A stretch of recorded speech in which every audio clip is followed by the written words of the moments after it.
So, you may have noticed by now, I'm either a very bad storyteller or a reasonably talented one, depending on how quickly you like your narrators to get to the point. This, unfortunately, is a trait that's followed me all my life, to the point where, back in high school, my sister gave my bad stories a name. Chicken sandwich stories, she called them, stemming from the time I told a 15-minute tale about getting free fries at the Burger King with such excitement that she thought my story would end with, like, a surprise run-in with Eminem where I'd gotten the chance to explain to him that I really liked his music, but thought his misogynistic lyrics were only making the world a worse place for his daughter, and not just me gloating about a 99-cent free gift. But as disappointed as she was in my storycraft back then, I've always been better at the energetic arc of a tale rather than the content, which is probably how I've never found an agent for any of my 10 books. And I admire a traditional literary format, I really do. I even remember sitting next to an upperclassman in high school one day as he explained to me that his favorite book was a children's story that, despite its simplicity, still embodied all 5 key elements of plot.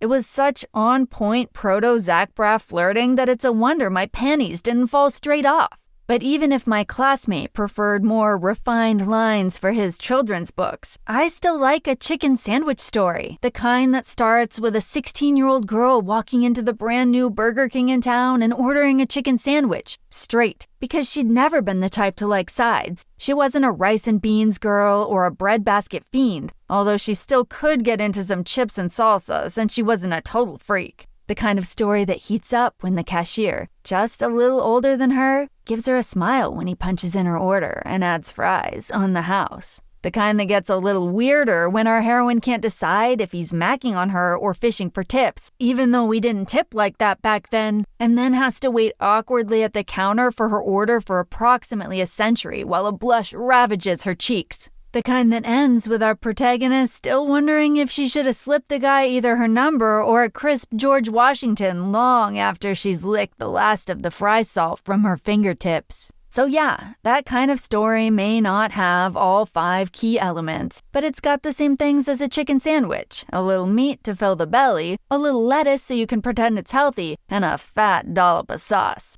And that upperclassman who was into board books turned out to be a woman beater anyway, so it only goes to show that you should never trust a tidy plot.